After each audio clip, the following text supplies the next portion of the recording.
I can see the difference there. I mean, I still talk to him outside. I'm going to say outside of this work that he's no longer involved in. But so that's really what that was. And he really didn't necessarily say that he wanted to leave. I kind of, because I knew he was stressed out, I kind of not forced him to leave, but suggested that.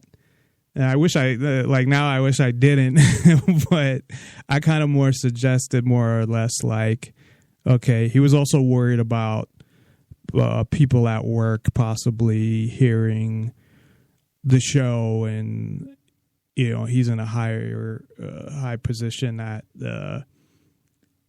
within his company. He's in a higher position than I am with mine. So I'm a manager, but he's higher than he's like a senior director or something at his job. So it wasn't the main reason. It was more I have to stay up till 1:00 in the morning doing this show, and it's really hard. And I thought he did a great job. So hopefully things will, he'll get to a point where things will calm down. But I don't know when that will be. And at that point, hopefully I can get him to come back, because I thought he did a great job. And then, of course, Ellen had an opportunity to be the host of her own show and create her own show from nothing. The only caveat to that was she was assigned a co-host, I guess I would say, but it's somebody that she was friends with anyway. So that was more about that. So she did make the choice to leave, but it wasn't because we were on bad terms or anything like that. It was just an opportunity came up. LRN, of course, is a lot, huge compared to me. And I told her if she ever wanted to come back, or if it didn't work out or whatever, she could always do that, and she could do her own show on the network if she ever, if things didn't work out there. So with her and everything, that was on good terms, and we even had a goodbye to Ellen show. So that wasn't as far as I know, but she even had called me like a couple weeks before that and said, well, I have this opportunity. They'd asked me to come back on LRN, and what do you think? And, I had told her as well that, you should do what makes you happy. And she had said, well, really, it's not about the LRN part. It's about having her own show. She's like, I'm really excited, because she never really had her own show. I mean, she had ALP, which was sometimes she was the host, and I know they alternated who kind of hosted, but it was still kind of both their shows, so it was more equal. From what I understand now, and I got to listen to the first show, but I haven't got to listen to the second show yet, which I will definitely, since this week. I have Thursday and Friday off, and tomorrow half day, which I really need to catch up on my rest and stress levels and things like that. But yeah, it was totally on, my point being, it was totally on good terms, and she's a really good person. I suggest you listen to her show. It's on LRN at 10 o'clock Eastern, 7 o'clock Pacific on Friday. So listen to her show until I get something on Friday, then listen to the archive of her show after that because she's on live. So, yeah, listen to the for now, you can listen to it live. That's fine. But until I get something, then, still listen. Make sure you listen, but listen to the archive. So that's, of course, I have to promote my own show over hers. But right now I'm not doing anything on Friday nights anyway. So it doesn't really matter. And she's really, I think she did a great job on this show and on her past show. So I know she'll do a great job. I don't know how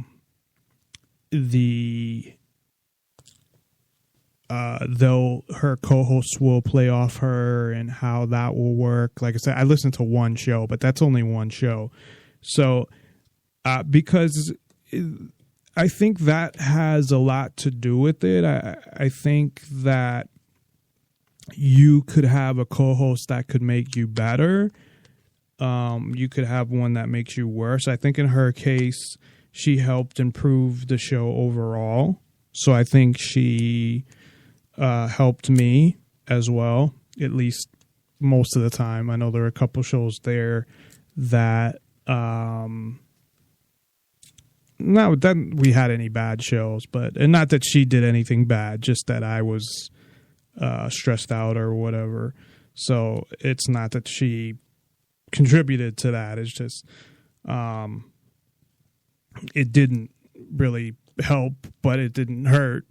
So, but in general, 90-something% of the time, I mean, because you can't, not every show is going to be perfect, but I think we fed off each other well. And I thought we did, most of the shows we did, again, with the exception of towards the end there when I took a break, right before I took a break. And then when I had come back, I was still kind of not, I would say, totally back to myself on the air. Hopefully I am now, where I'm more, upbeat and not sitting there monotone and whatnot. But the problem is now is I don't have co-hosts. Well, I have a couple co-hosts that are going through some issues, and I can definitely relate, so I understand that. So they'll be back at some point. Thomas Woody will be back, and I think he does a great job. And Steve, who's been on the show a couple times, is wanting to come back to the show, but he has, his stuff as well, where he hasn't been able to or had a chance to appear back on the show, but he is supposed to co-host tomorrow. So hopefully that will work out. We'll see how that goes.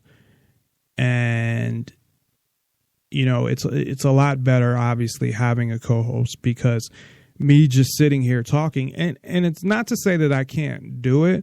I mean, again, that's why I don't get Mark Levin. I know he has callers sometimes, but basically he either just yells at them and tells them to shut up, or they're stupid, or just, thank you, and agrees with them.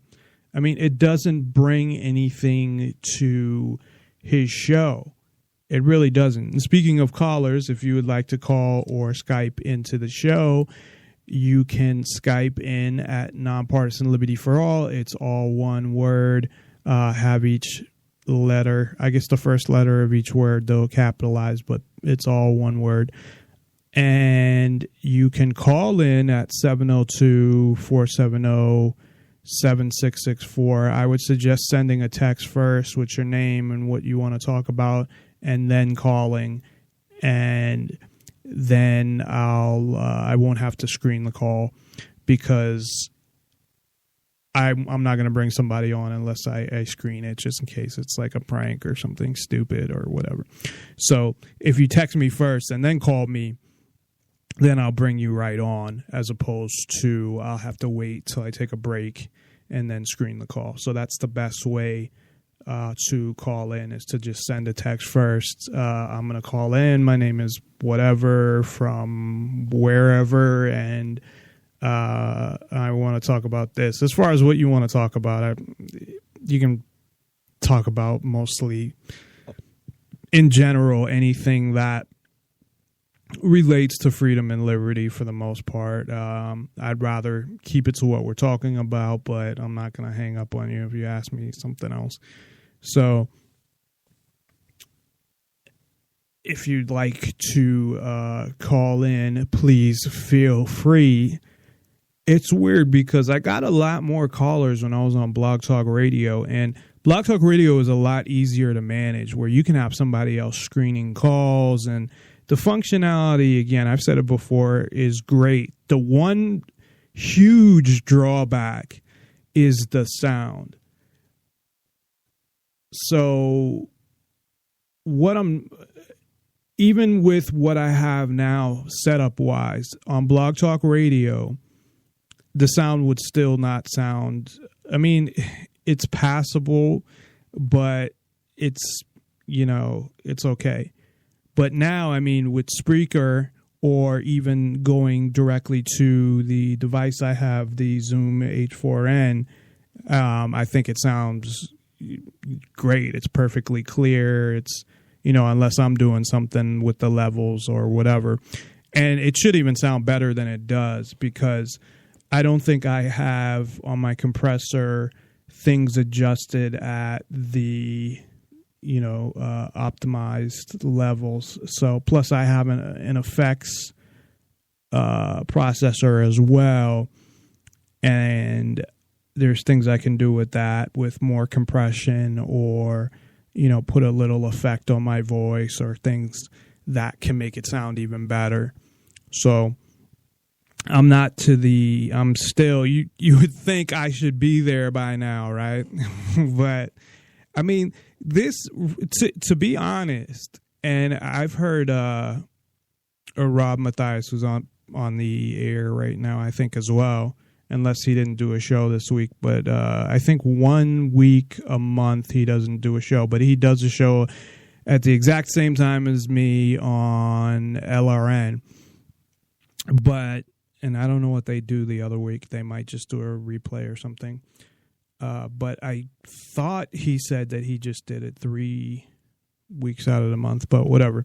But anyway, he had said, the same thing too, that, you got to be crazy to really get into this, because the amount of work, if you want a good show, even just a good show, not a great show, but even if you just want a good show, the amount of work that you have to put into this is crazy. And a lot of it just takes a lot of time just to learn, and it's learning by experience. I think a lot of it now, for probably the levels and stuff like that, and getting optimal sound, that's something I could probably read more about, or go check out some more YouTube videos and stuff like that, where I don't have to